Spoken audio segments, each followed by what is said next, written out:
Hello friends, welcome to exam B. इस video में हम देखेंगे इंग्लिश सेक्शन के लिए रोड मैप। अभी जो आपके एग्जाम्स आने वाले हैं बैंकिंग और इंश्योरेंस के इन द ईयर 2024, सो जितने भी एग्जाम्स आएंगे उन सब के लिए आपके लिए इस वीडियो में वन कॉमन रोड मैप है कि आपको कैसे तैयारी करनी है कि 2024 में आपको डेफिनेटली बैंकिंग या इंश्योरेंस का जॉब एक सर्टेनिटी के साथ मिल पाए।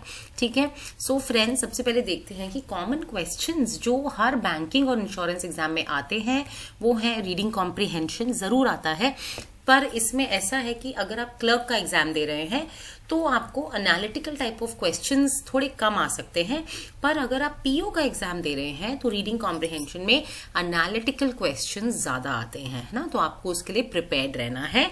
फिर उसके बाद आपको एरर डिटेक्शन के पैटर्न्स, ये भी एग्जाम के लेवल से के हिसाब से वेरी करता है।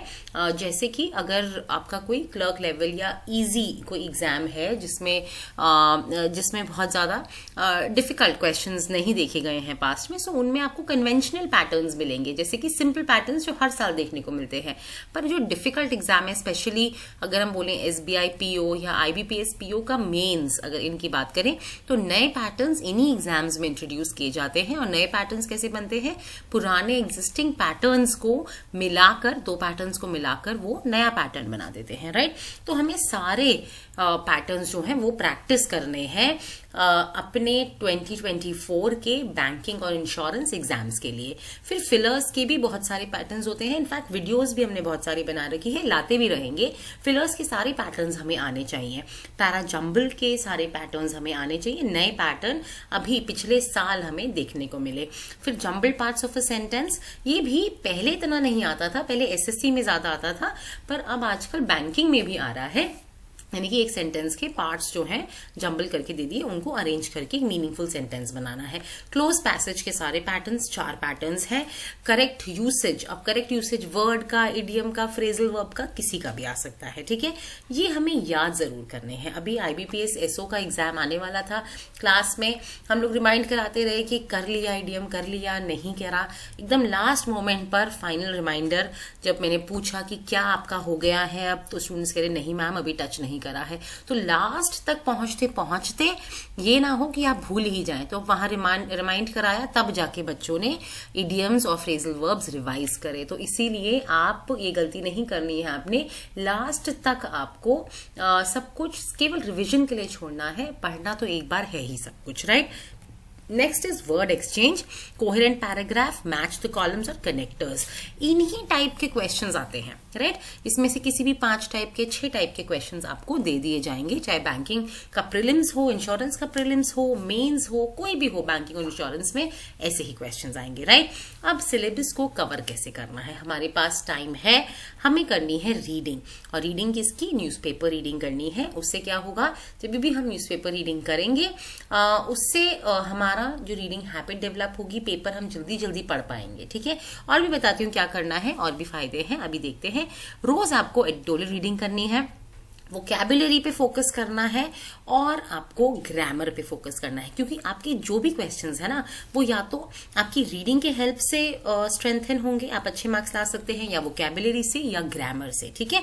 तो अब आप देखें कि अगर आप न्यूज़पेपर रीडिंग करेंगे तो रोज आपका रीडिंग हैबिट भी डेवलप होगी एंड वोकैबुलरी भी इनहैंस होगी, right. So these are 2 things जो कि आपको बहुत ज्यादा जरूरी है अपने एग्जाम्स को क्रैक करने के लिए। नेक्स्ट, आप अगर रूल्स ऑफ ग्रामर पढ़ेंगे तो आपकी ग्रामर जो है वो पूरी सॉर्ट हो जाएगी। रूल्स ऑफ ग्रामर केवल पढ़ना नहीं है, इनके क्वेश्चंस भी प्रैक्टिस करने हैं, राइट। तभी आपकी ग्रामर इन प्लेस हो जाएगी, और ग्रामर से रिलेटेड जो भी क्वेश्चंस होते हैं वो आप सॉल्व कर पाएंगे, राइट। अब देखिए, जैसे मैंने कहा, आप ये सब एक्सपेक्ट कर सकते हैं, ठीक है। अब जो भी आपके ये जो टॉपिक्स आपको ब्लैक में दिख रहे हैं, ये सब आपके ग्रामर से हो जाएंगे, और जो ये बाकी टॉपिक्स हैं ये आपके कॉन्टेक्स्ट, वोकैबुलरी या सेंटेंस स्ट्रक्चर जो आप न्यूज़पेपर रीडिंग से सीखेंगे, उस उसमें ये हेल्प करेगा। ठीक है, अब देखिए आपका वर्ड अगर आप इडियम्स पढ़ लेंगे तो ये भी आपका सॉल्व हो जाएगा, और यूसेज के जो क्वेश्चंस हैं वो आप अपनी जो भी आपने पढ़ाई करी है, कंटेक्स्ट की नॉलेज, सेंटेंस स्ट्रक्चर की नॉलेज जो आपने न्यूज़पेपर रीडिंग से सीखा है, उससे आप ये सारे के सारे क्वेश्चंस सॉल्व कर पाएंगे। राइट, सो फ्रेंड्स, अब आपने क्या करना है, 2024 के आते ही सबसे पहले आपने हर फॉर्म भरना है। चाहे आप SBI PO टारगेट कर रहे हैं, इसका मतलब ये नहीं है कि आप SBI क्लर्क का फॉर्म नहीं भरेंगे, आप IBPS क्लर्क का फॉर्म नहीं भरेंगे, आप सारे फॉर्म भरेंगे। क्योंकि आप मेरी बात मानिए, आप जैसे ही आप सपोज आप फर्स्ट टाइम फॉर्म भर रहे हैं, जैसे ही आप SBI क्लर्क का फॉर्म भरेंगे ना, हो सकता है कि फर्स्ट टाइम पे आपका वो क्लियर ही ना हो। राइट, और अगर सपोज क्लियर हो भी गया, हो सकता है एकदम मार्जिन पे आपके मार्क्स आए हो, पर हमें PO के लिए तो बहुत ज्यादा मार्क्स चाहिए। राइट, तो इसी से आपका हर एग्जाम, जो भी आप एग्जाम देंगे, हर स्टेप में आपके मार्क्स बढ़ेंगे, बशर्ते आप हर उतनी ही सीरियसनेस से हर एग्जाम दे रहे हैं। राइट, तो मेक श्योर कि आप हर फॉर्म भरें। हर दिन न्यूज़पेपर रीडिंग करनी है, प्रेफरेबली एडिटोरियल्स पढ़ने हैं। एडिटोरियल्स अगर आपको अच्छे नहीं लगते हैं, आप मैगजीन से स्टार्ट कर सकते हैं, न्यूज़ से स्टार्ट कर सकते हैं, और उनमें जो भी डिफिकल्ट वर्ड्स आते हैं उनके मीनिंग्स लिखने हैं और उन वर्ड्स को रोज यूज करना है। अब इसके बाद फ्रेंड्स, आपको रूल्स ऑफ ग्रामर, जो कि आपके majority of the grammar based questions में आपको रूल्स ऑफ ग्रामर ही काम आएंगे, उनको आपने लर्न भी करना है और प्रैक्टिस भी करना है। ठीक है, और जब भी आप प्रैक्टिस कर रहे हैं ना, आपको जो आप कीवर्ड्स हैं उनको सुनते ही आपके दिमाग में अलार्म बेल्स बजने चाहिए, जैसे कि वर्ड्स हो गए among, between, as well as, avoid, stop, dare, इन सब पे ग्रामर रूल्स बेस्ड हैं। जैसे ही ये वर्ड्स आप किसी सेंटेंस में देखें, एकदम से पॉज होएं और सोचे क्या इसमें एरर इंट्रोड्यूस्ड है, क्या इसके आसपास कोई एरर इन्होंने डाला हुआ है, और फिर उसके बाद उसको इस निगाह से देखकर तब सॉल्व करें। ठीक है, अब देखिए इडियम्स और फ्रेजल वर्ब्स याद करना नहीं भूलना है। सब लोग भूल जाते हैं, सोचते हैं इजी है, ऑन द स्पॉट हो जाएगा। ऑन द स्पॉट नहीं हो पाता है, क्योंकि कुछ बहुत ही ज्यादा कंफ्यूजिंग भी आपके इडियम्स हो जाते हैं। ठीक है, जैसे कि अगर मैं आपको एक एग्जांपल दूं, having heads in their clouds, है ना, तो इसका मतलब क्या है। अब आप कमेंट सेक्शन में इसका आंसर दीजिएगा और देखिएगा, औरों के भी आंसर्स पढ़िएगा, देखिए कितने मिक्स्ड आंसर्स आते हैं। तो अब मैं आपको 3 ऑप्शंस देती हूँ। क्या इसका मतलब ये होता है कि कोई बहुत प्राउड और हॉटी है, कोई जो बहुत ही बेवकूफ है, या कोई जो बहुत अनअवेयर है अपने आसपास की चीजों से।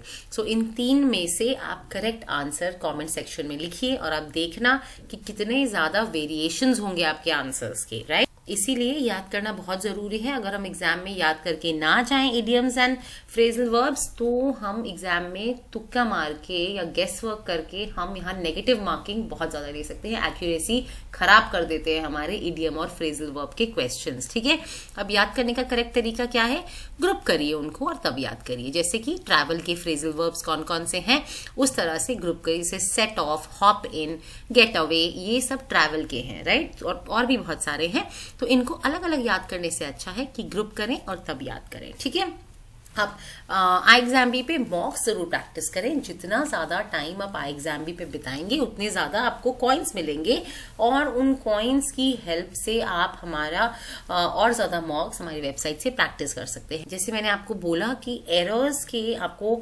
सारे पैटर्न्स आने चाहिए, फिलर्स के सारे पैटर्न्स आने चाहिए, ऐसे ही सारे ही पैटर्न्स हमारे मॉक टेस्ट में प्रेजेंट हैं।